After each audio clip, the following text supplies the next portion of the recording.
Alright, so today we are going to complete the proof of Theorem 651, which has been going on for quite some time because the proof is long. Now we have already proved lemma 654 in the previous video, where we decomposed our vector space V as a direct sum of those two subspaces V1 and W, and we are going to continue from there. But just so that we do not forget it, what it is that we are actually proving theorem 651. And let's just briefly go back to the statement of that.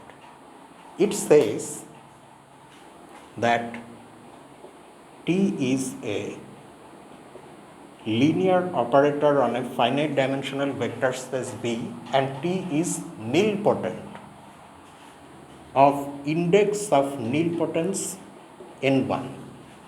Then V has a basis in which the matrix of T is of that form, where these ni's appear in this decreasing manner, and the sum of the ni's is the dimension of V.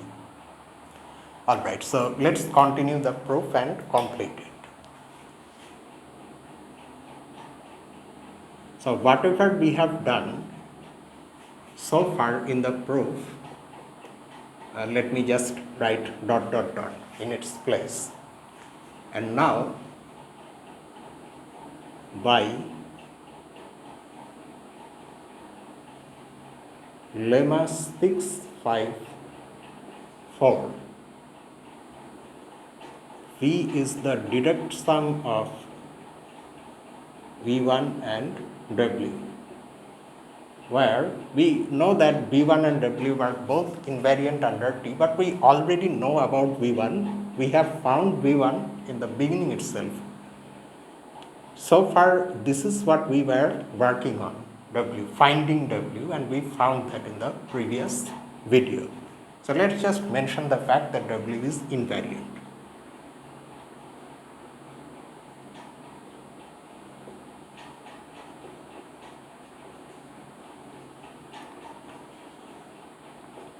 We don't say the same thing about V1, it's because we are done here.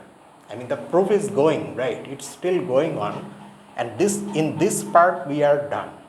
It's the next thing is W, on which we next have to work.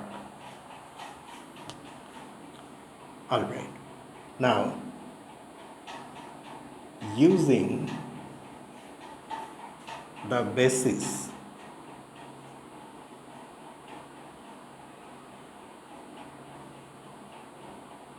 V1, V2 up to Vn1. You know what these vectors are. We have already seen what these are in the very first part of the proof where we dealt with V1. So using the basis this of V1 and any basis of W,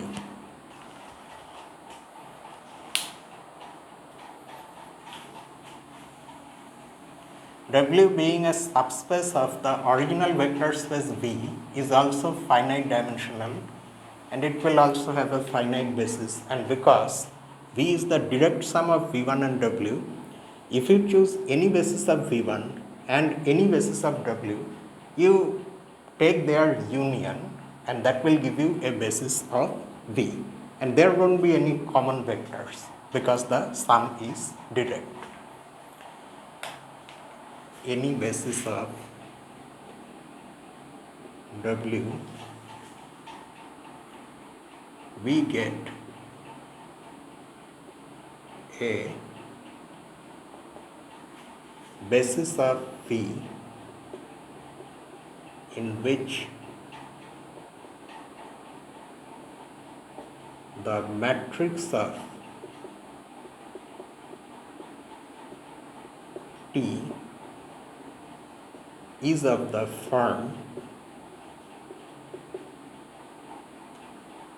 this Mn1, again a block diagonal matrix, 0, 0, A 2, where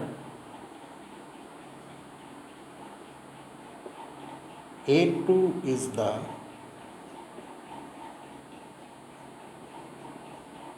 matrix of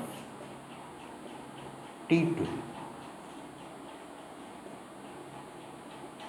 And what is T2? The linear operator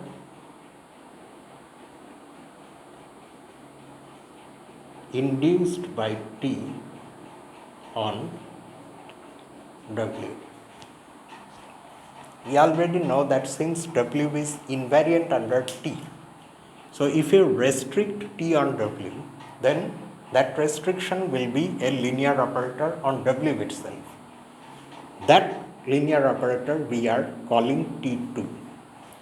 And the matrix of this T2 with respect to whatever any basis you have chosen for W is this A2, that diagonal block.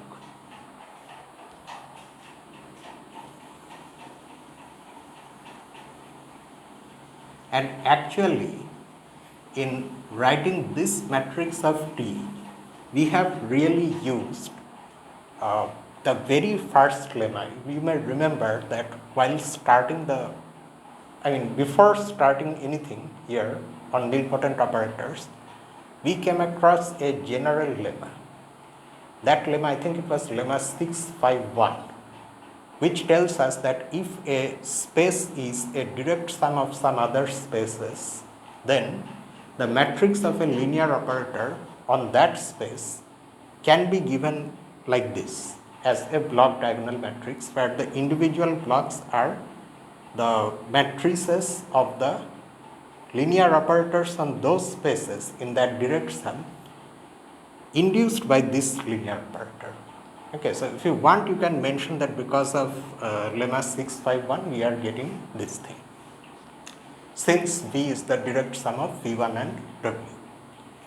Okay. Now next comes a line.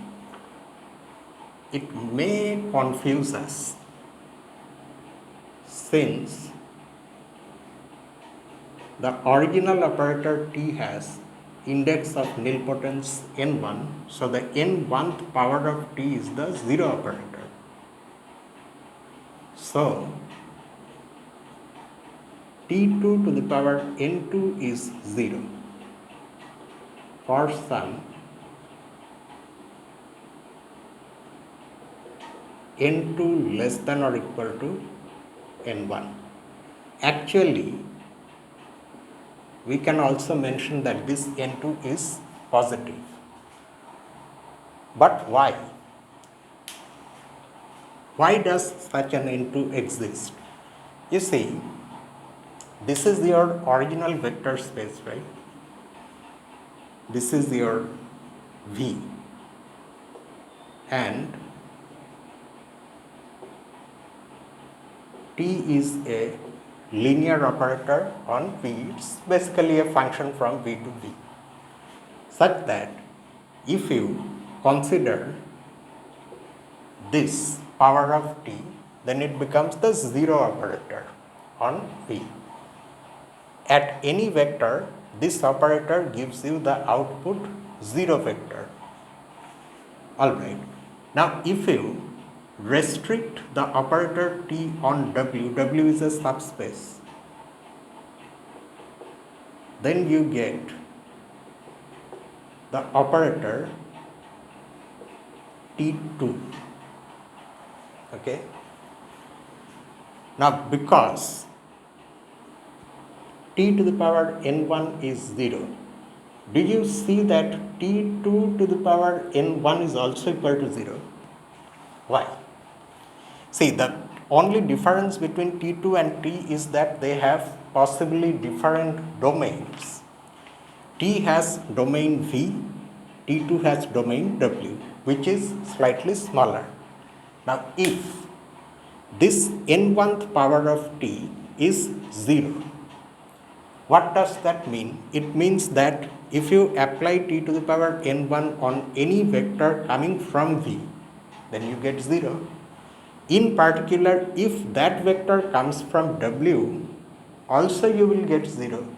That is why the restriction of t to the power n1 on W is actually t2 to the power n1. You can, it's a very simple thing to verify that if you restrict t to the power n1, that power as an operator, that is also an operator, right, on W, then that is the n1th power of the restriction of t on W, which is t2.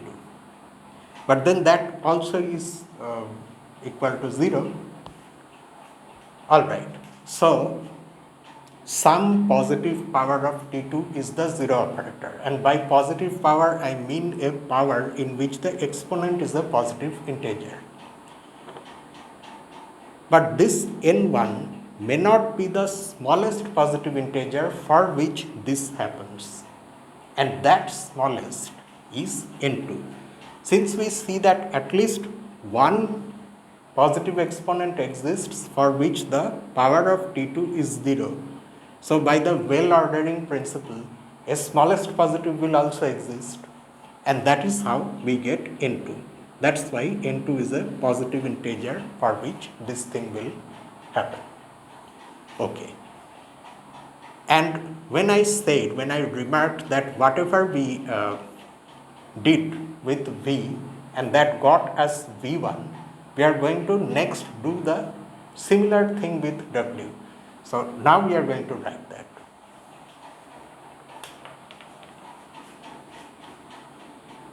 Or rather, the author is going to write this. Repeating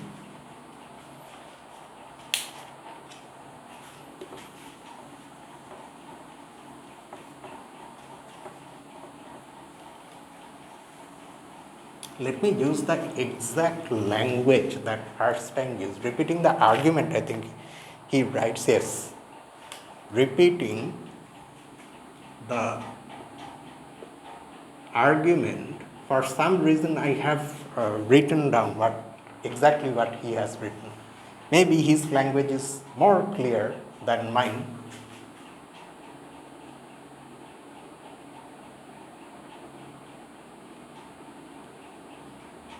Repeating the argument for t on V for t2 on W, we can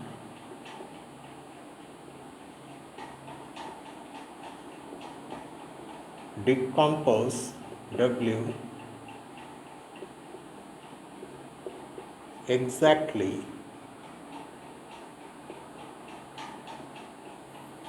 similarly we did V. That means whatever argument we went through, that helped us decompose V like this, as a direct sum of V1 and something else. And we of course used T in that argument. An exactly similar thing we can do on W. I mean, now in place of V you have W, and in place of T you have the operator T2 on W. Now T2 is the nilpotent operator on W with index of nilpotence n2.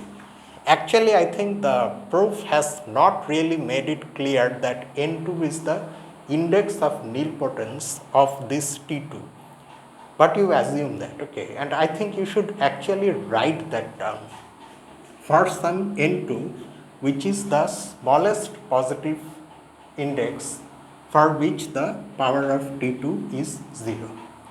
If that is really not clear from this thing, then you write that as an extra line, okay. But that is the thing. So now you have, in place of V and T, you now have W and T2. In place of N1, now you have N2. So whatever we did so far with V and T, we can do the similar thing with T2 and W. So that will do what? That will further decompose W into say V2 and something else,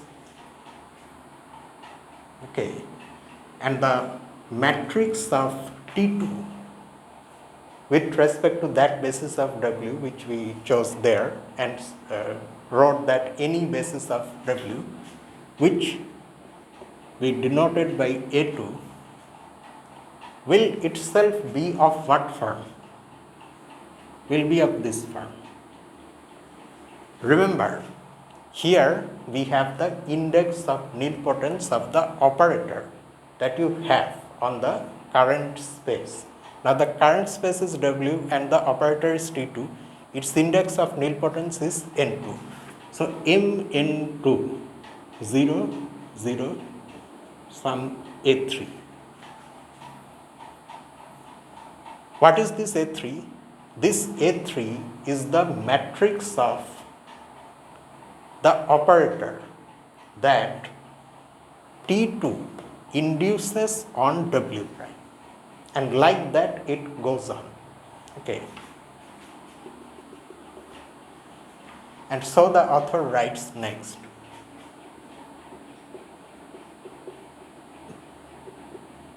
continuing like this,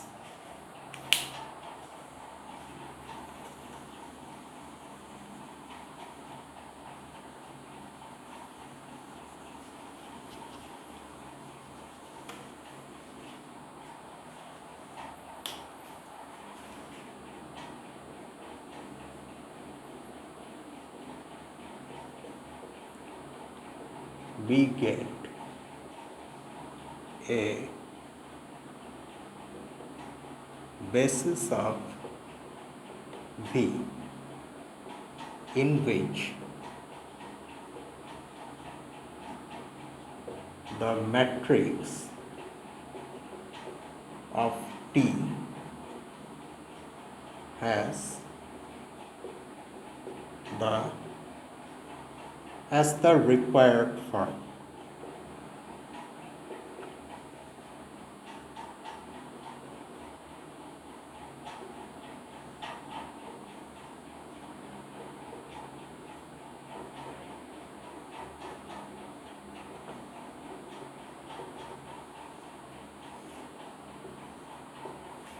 Where one thing is clear that from how the argument went on, N1 is greater than or equal to N2. So because you are doing an exactly similar thing, the next index N3 will be less than or equal to N2.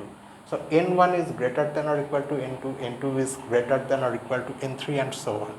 So you will get that decreasing pattern of these integers Ni.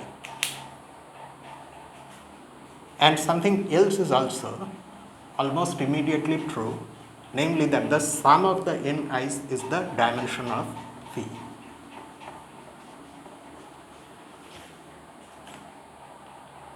Where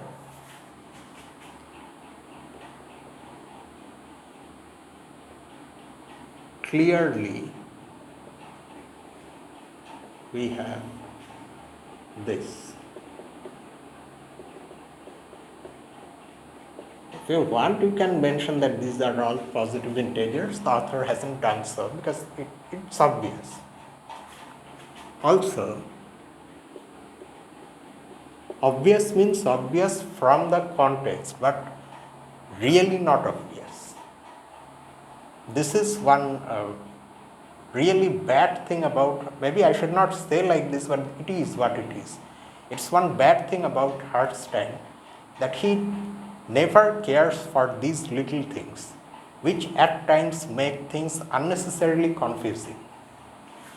But anyway, let's just continue. Also, it's clear that the sum of these Ni's is the dimension of V, since you see the sum of the n i's obviously should be equal to the size of the matrix. Size of the matrix means number of rows and number of columns simultaneously. Since and that size is what? That size is nothing but the dimension of V, that is why. Since the matrix of T is an n by n matrix where n is the dimension of V over F. And this finally completes the proof of our theorem 651. Now immediately next comes a definition. These integers that we have got in this theorem, these ni's, are called the invariants of the nilpotent operator T.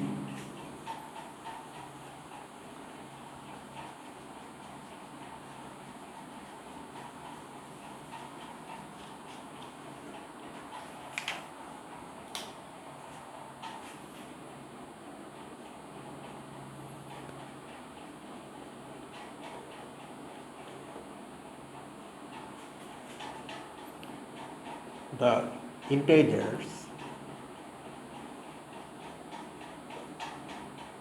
n1, n2 and so on, nr are called the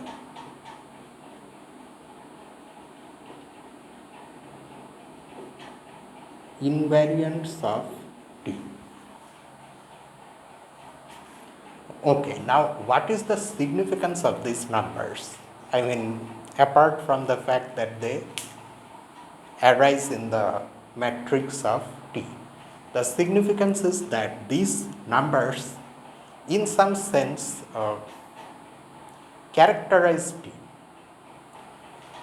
Precisely what we are going to show next is that if you have two nilpotent operators, then they are similar to each other if and only if they have the same invariant. And similar operators have precisely the same eigenvalues. So in that sense, the integers, these which we are calling invariants, are significant. Now we won't of course go after that here itself, in this video itself. However, that itself will take some tools to prove. So let's see one definition and then we will stop the video. And from that definition, in the next video, we will start, we'll go towards that result. We will take our first step. And the next definition is this.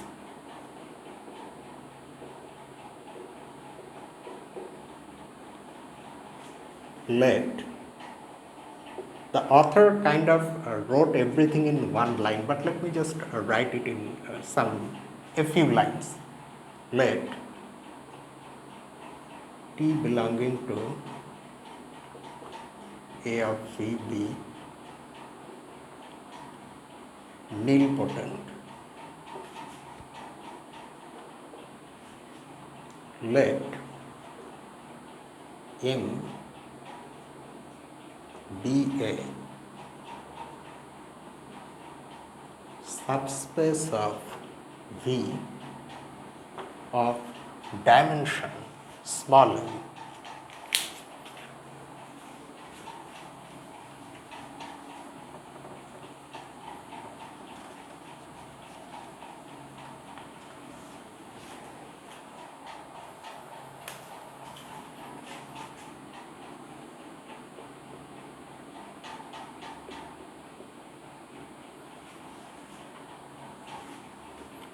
That is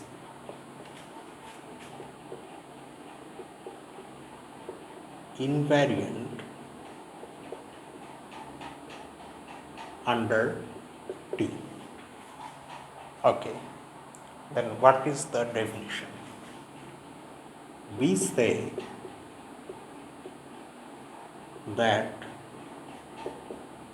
the subspace M is cyclic with respect to T if the following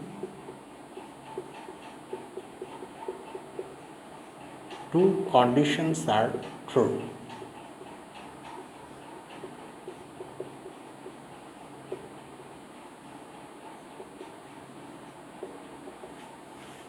Okay, so such a subspace which is invariant under that Nilpotent operator T is called cyclic with respect to T if there are two conditions, if they are true.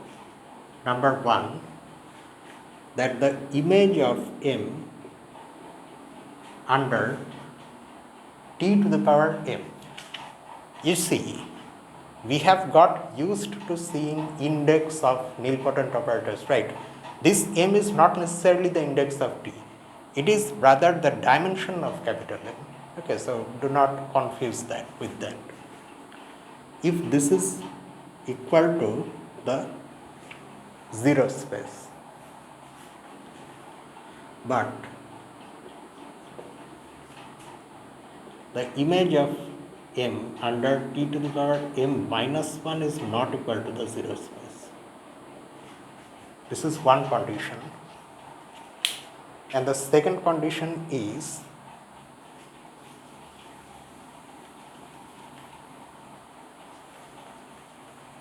that M has a vector Z, which itself will give a basis for M.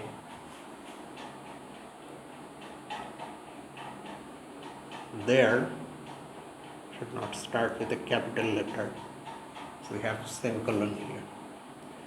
There exists an element set in M such that these vectors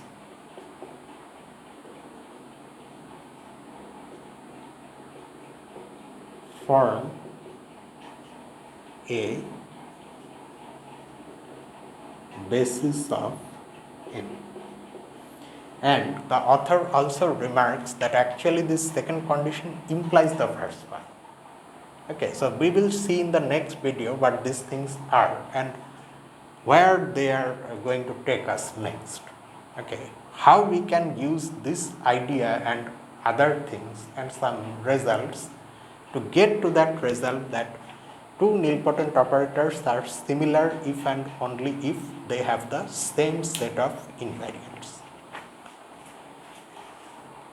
And let me just stop the video here itself. Tomorrow, what do we have tomorrow? Tomorrow we have analysis. And in analysis tomorrow we don't have a video because we have recently completed that section on properties of Riemann integral. So tomorrow we will see exercise problems and their solutions in the community section. So see you tomorrow with that. Until then, this is me, Lucifer, from a mathematical room. Have a nice night.